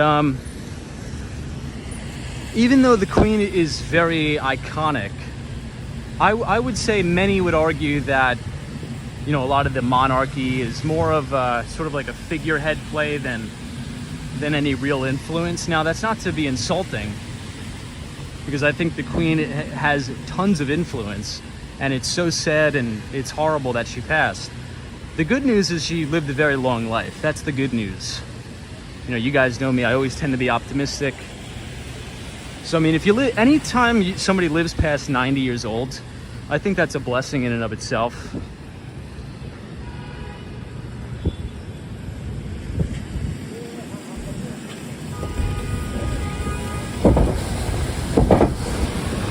Somebody says 2.2% interest rate on the mortgage. Thoughts about paying it off early? With the 2.2% rate, I mean, I think capital could be allocated better. I mean, if you have very, very low interest rate debt, you know, why would you rush to pay that off? Especially if you're earning cash flows from those properties, right? What I would do is I would just set up your property where it's cash flowing, and I would just have the tenants pay off that debt and start investing.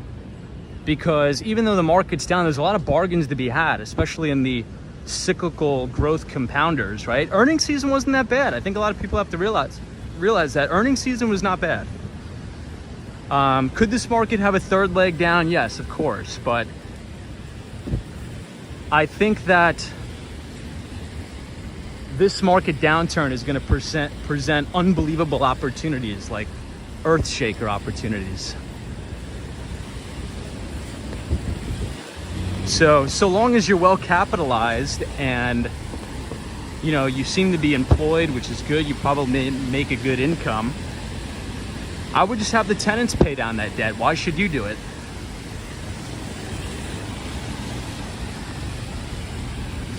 All right, everybody, we are now at Fulton Street. So as we turn the corner here, you will be able to see the very iconic One World Trade Center.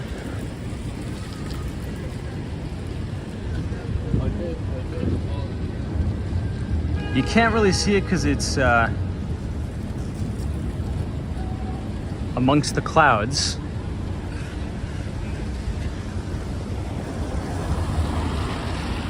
But we'll take a look at the Oculus and stuff.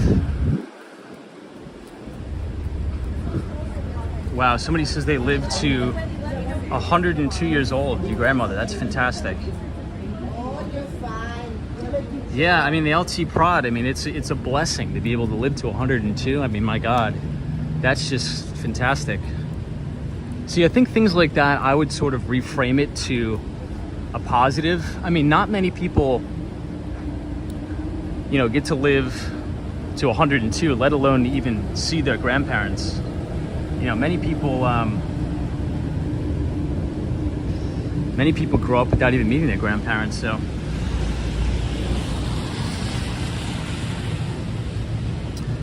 Denise, thank you so much.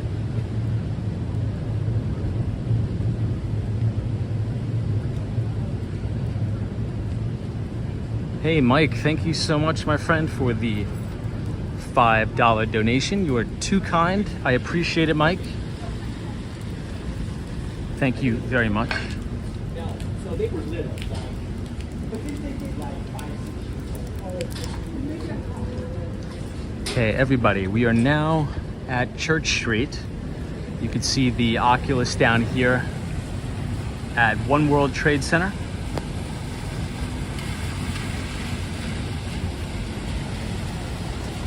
And this is the Freedom Tower. Unfortunately, we can't see the top because it's just so dreary out, I guess you could say is the right acronym or descriptive word.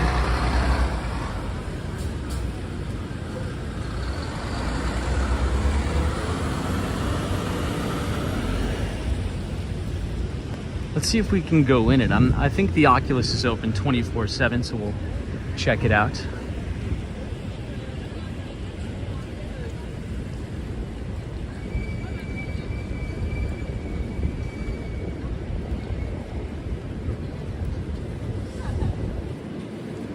You know, I want to show you guys the fire station here. They did a really, really nice tribute.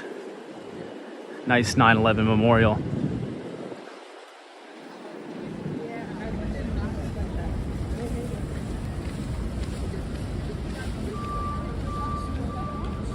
No, Dan, I have not watched that. I'm gonna check it out though. Jeff Bezos is always tweeting about it.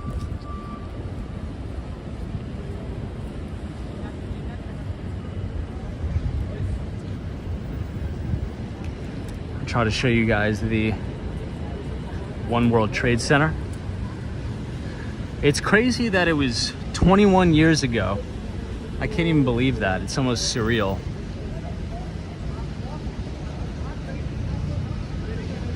Hey Steven, so the Oculus is this building here. It is sort of like the mall / subway entrance at One World Trade Center. But you know, I'll say it again because I think it's quite appropriate. You know, especially for New Yorkers who, you know, has family here. 9/11 is a very, very, it could be quite a depressing day, and I think that it's obviously like that for a reason. So I think over the years I've liked to, you know, sort of reframe how I view September 11th. I tend to be, you know, very, very optimistic person. So I'm just extremely grateful on 9/11 because we have the best fire department in the entire world. We have the best police department in the entire world, in the greatest city in the entire world. And to know that we have such great people in civil service, it tends to be very comforting in these times, regardless of the circumstance, regardless of the political climate.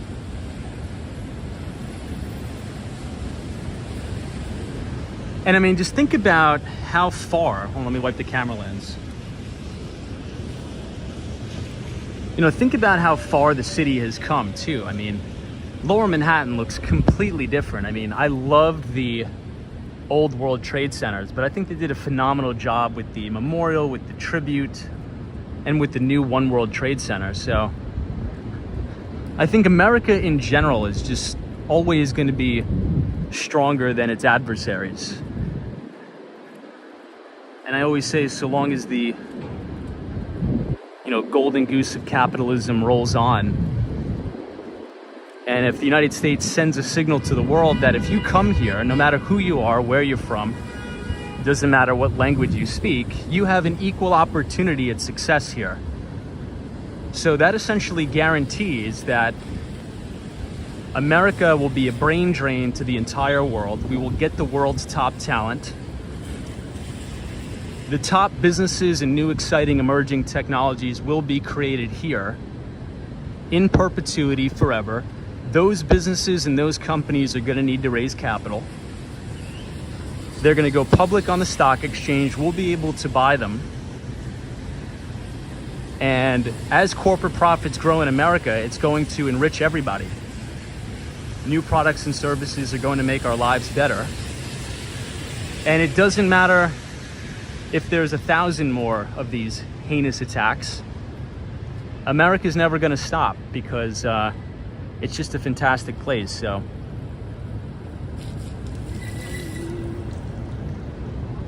yeah, I mean, at the end of the day, it's easy to sort of get depressed during days like this, but I think if we can reframe that, you guys always know I talk about reframing, to look, we have the best fire department in the world here. We have the best police department in the world, the best EMTs, EMS. So it's like, what do we have to worry about? It's never gonna stop. All the talent is here. So I think in that sense, it is quite comforting. Here, I'll show you guys another beautiful memorial here by the firehouse. It's one of my favorites. You know, my uncle actually used to sleep in his crane for weeks down here. He was in Local 14, which is the operating engineers union, and he was here from September 11th all the way until late October, you know, pitching in to help clean up. And everybody in the city was doing that, you know, during those times. So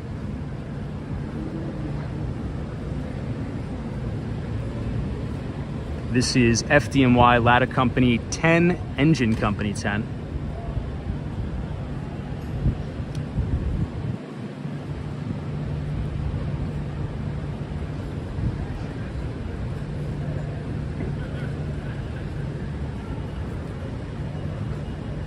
So this is Greenwich Street.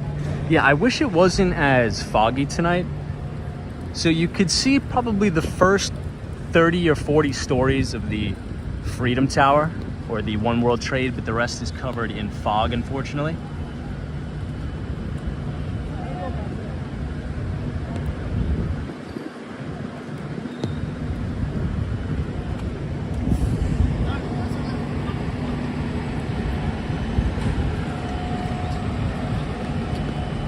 Hey, Dusty Cole. Good to see you, Dusty. Thank you for joining.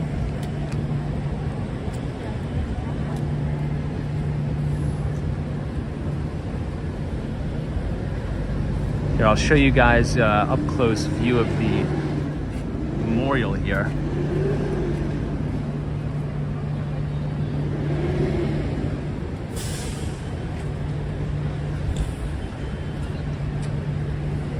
I think it's extremely beautiful here. I think if anybody is visiting, you should definitely come down and check this out.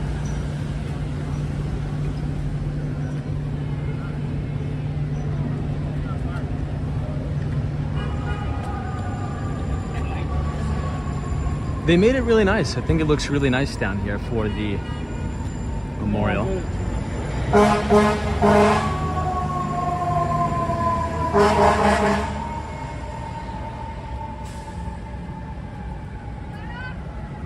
So I'm not sure how good it's coming out on the stream because it is raining quite a bit, but it said dedicated to those who fell and to those who carry on. I think that's very fitting.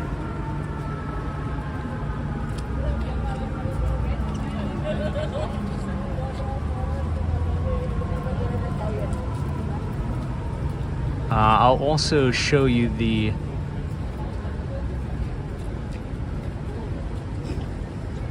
names of all the firefighters.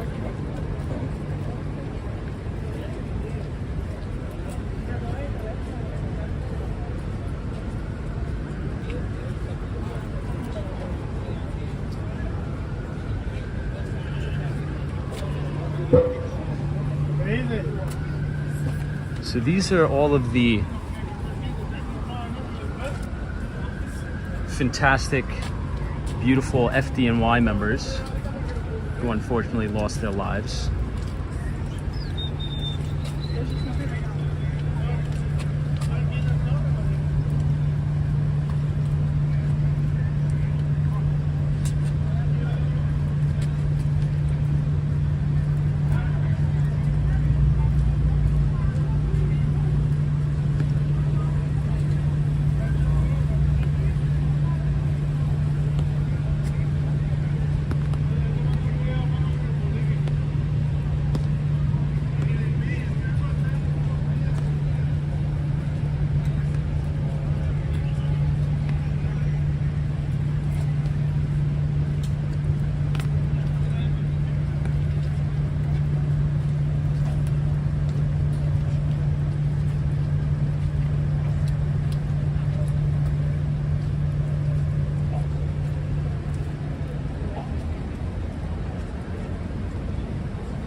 here is the One World Trade Center.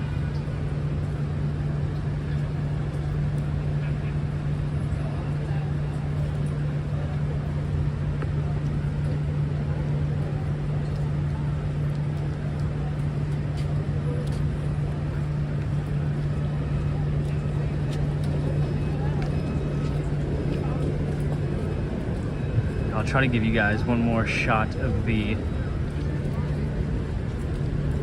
firehouse.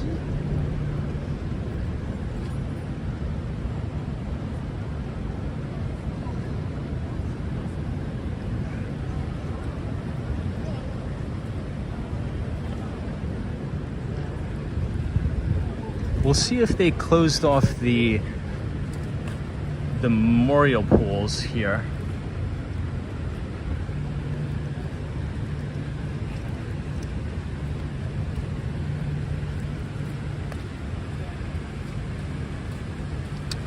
Rob H says, this is amazing. Thanks for bringing us here tonight. No problem, Rob.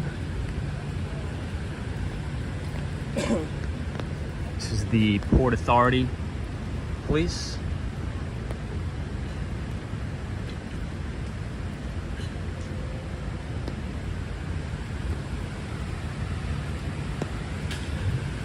The good news, though, everybody, like I've said, is, you know, here in the city of New York, we have the best civil service in the world. We have the best firefighters in the FDNY, the best police officers, the best police force in the world. So I think we're in good hands, and I think it's important to remember that, especially during days like today, just to be thankful that we have these guys and girls.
Who's the owner of the bike? All right, team.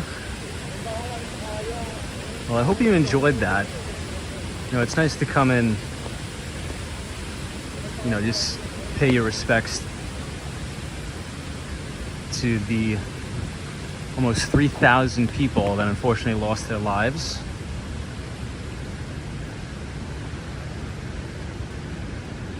But again, looking on the optimistic side, this is the City University of New York. I mean, this is the city of New York, and we have the best fire department, the best police department in the world,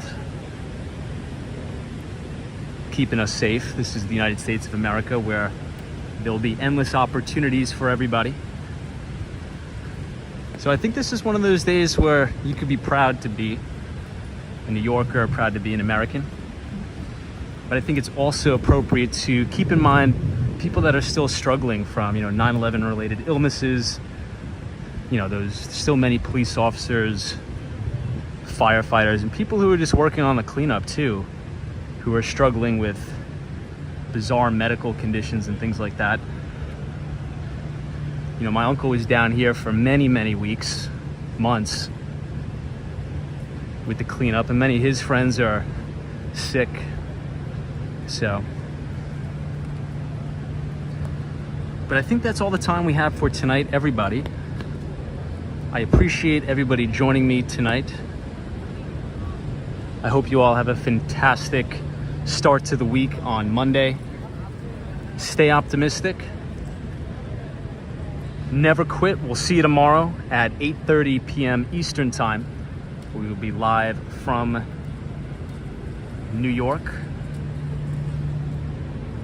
If you guys enjoyed tonight's live stream, feel free to leave a like on the video and hit the subscribe button if you're new. We usually do these live streams about 5 days a week between New York City and Miami. And a big special thank you to our fantastic New York City firefighters and the NYPD, especially on a day like today. So thank you everybody for joining. Steven, thank you. FredX, thank you so much. Brian, Bernie Williams, Optimus 17, Demmet, Erica, JB, Austin City Limits, Cayenne Pacific, War Walker, Lave the, Charlie Richardson, GX72, Harry Connor, and to the Mighty Bull, have a good night wherever you are, because there is always a bull market somewhere and you just need to know where to look. Have a fantastic Monday. Get after it, everybody, tomorrow. Keep your head up, and we'll see you tomorrow. Thanks so much.